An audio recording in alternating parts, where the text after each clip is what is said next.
Okay, hello to the group. John Sturr here in Holiday, Utah. So I'm going to go a little bit out of norm for me and talk about something I really want to talk about to the group. And it's about military-caused PTSD, post-traumatic stress disorder. And I want to talk about it because I'm a vet. And I'm going to ramble, and maybe this will make sense. Maybe it won't, but I still want to talk about it. I've been to combat. I've been to Baghdad, doing up armored security, running gun trucks with a group of men from all over the country, mainly in Virginia area. I also joined the Army in 1998, and I was able to serve in 2nd Ranger Battalion, one of the preeminent infantry forces in the world, and I'm very proud of that. From 99 to 02, I was with 2nd Ranger, and I got out just before they did their first push. They pushed in March of 02, I got out in April of 02. So I didn't see combat with 2nd Ranger. Got out, went to college at Idaho State, and then I went back to Michigan to gather my things after I graduated, and I was the guy who got the letter in the mail. You've been recalled to active duty. Go to war, go to jail. So I went home, told my girlfriend at the time about it. We sat on the couch and cried together about all the emotion of the unknown and different things. 2 weeks later, we got married so that we could take advantage of everything that the military would provide. Got married by the judge, and then 2 weeks later, on July 4th, I deployed to North Carolina to train up, and then I went to Georgia, and then I left out of Fort Bliss, Texas, on Memorial Day or Labor Day weekend to Baghdad, and was assigned to a convoy security group. And we ran gun trucks in Baghdad, delivering people and or equipment within a 2 to 3 hour radius of Baghdad, of the palace. Took 9 IEDs, lost 1 man, and it crippled 2 others. So here's what I'm getting at. If you've been to combat, and if you've done anything else, you need to tell your story. And who cares if anybody can even understand it? Because by doing that, you're going to cleanse the soul. And you might cry. I'm kind of tearing up a little bit right now just thinking about it, because everything related to what I did was unnatural. It wasn't a natural event. It was all about offense and killing and surviving. And then you add in 110-degree heat, and you get very irritable. I say that in jest. But for those of you that have friends and relatives, a grandfather, a brother, a son or daughter that has seen combat, and you don't know what they did, that's the wrong answer. You need to ask them what they experienced, how they experienced it. There's been many times when I've met people who said, oh yeah, my grandfather was in World War II, and I think he was in Normandy, but I'm not really sure. And I was like, have you ever asked him? Well, he doesn't want to talk about it. That's a load of crap. That really is. And if I'm offending those that have that mindset, I don't know if I apologize. I really don't. Because you as the service member has to clear your soul of these events.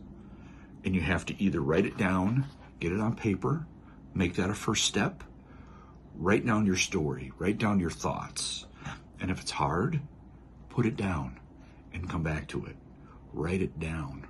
And then eventually Tell your story to your loved ones, your closest confidants. And I don't want to say relive it. Remember, but don't dwell. You got to remember these things because they're now a part of you. They're now what makes you up. What your experiences are has made you who you are. And you have to communicate it. Because if you don't, if you keep it all inside, things are going to get weird. And you're going to become non-functional. And you're going to have the guy with the PTSD who can't relate to anything, who lives at home with the lights off.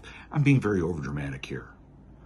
But everybody has a story to tell. So I'll be walking in the store, the Walmart, or the last one was at the Xfinity store, and there was a gentleman there wearing a World War II veteran hat, and I went up to him and I talked to him and I asked him.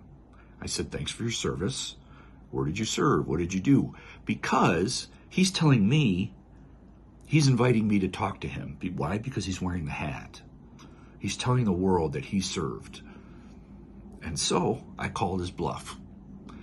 Usually everyone's very welcome to talk to me. I don't say, "Hey, I served in the Army, blah, blah, blah." It's all about them. And I ask him. And he was, I think, correction, it wasn't World War II, it was Vietnam. He was on a boat that, he was Navy, and the boat blew up and killed over 200 sailors. I need to look up the event because it was the biggest boat explosion catastrophe ever in naval history. And he was there doing some repairs on some equipment. He took a boat over to repair some stuff, and he got caught in the middle of it. He survived. But it opens the soul. It tells the world what you did and how you did it, good or bad. I've seen death. I don't know if I've ever killed anybody. We ran these gun trucks like no tomorrow. The timing was advanced on these 12,000-pound up-armored Humvees so that we can run 72 miles an hour. We drove as fast as we could. We hit cars. If they didn't get out of our way, we flipped cars. We did stuff. We got a 50 cal front and back, 2 M240s in the middle. So we were protecting our bubble. And we did stuff to protect that bubble, irregardless of those around us. And I was put in that unnatural situation, and it was going to be them or me. And I tell you what, it wasn't ever going to be me if I could help it. So when I was leaving Baghdad in July, there goes the dog. We have a bulldog, and she's very protective. There was a knock on the door. So I was ETSing, leaving in July of 05, 06. And as I was on the buses taking us to the airport, or where we're going to fly out of, I said to myself, what happened here stays here. I drew a line in the sand. 2 different worlds. And everything's going to be good. Everything's going to be fine. So I was leaving the unnatural space of the combat zone because I knew I wasn't ever going to see it again, and I was going to the civilian world, and I'm fine with that.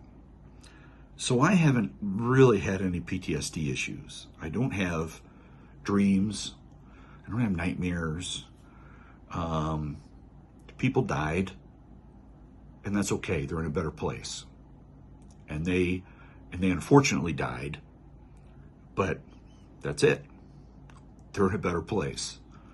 Those around them have to figure out how to get on with life, but they don't have a care in the world anymore because they're dead.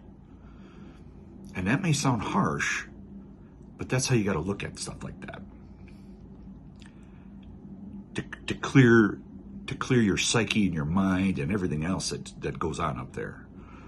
So my point is, if you're suffering, if you can't relate, you got to tell your story. You have to. My grandfather was an H Company commander, H Company Ranger in Vietnam, grandfather-in-law, for the record. And I would ask him stuff, and I would record his stories. I have him on tape. He's dead now. He died of Agent Orange complications, prolonged illnesses related to Agent Orange exposure. My point is that everybody has something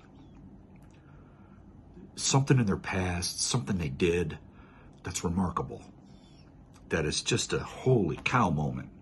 I don't know how you survive that type thing, irregardless if they were in the military or not. I met up with Leroy Petrie, Medal of Honor winner from 2nd Ranger in my company. He was in Bravo Company, and his arm was blown off by picking up a grenade and throwing it. And as he did that, his arm got blown off, and he got the Medal of Honor because of it. He's got a kind of a bionic arm now, if you've seen him in the news. So some people don't have those reminders of stuff that happened to them. Some people are just walking down the street. And I'm rambling about this, but it's a very passionate subject of mine, that everybody has a story, and if they're loved ones and they're close to you, I'm tearing up. You gotta find out what that is. And if they've been to war, you need to find out even more and take notes and write it down and record it.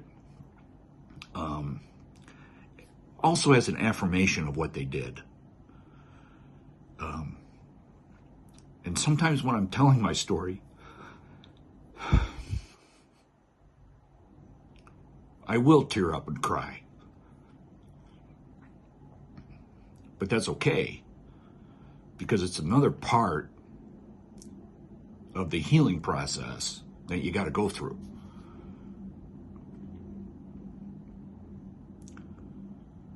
That you have to go through to work through it and make it better and make it understood. And I'm not ashamed of that. That's just the way it is. That's just the way the body and mind and soul react to everything. You know, that's how you clear it all up, and the next time it comes better. And for me, at least, I can never anticipate when I'm going to tear up and get emotional, and that's fine too, because that's just what happens. That's who I am, and that's everything a part of your life experiences. Okay, I hope all that made sense, but it was important for me to talk about this and get the word out, and hopefully the audience will hear this. If I can just reach one person, it's all worth it, because the history that's out there is amazing. And it really is to hear how you win wars with small victories. Small victories win wars. And everyone's little bit of effort all comes together and does great things. So please comment. Please give me your thoughts. I hope this was worth something. I'm thinking it was, or else I wouldn't have done it. So that's my story. Okay. Cheers.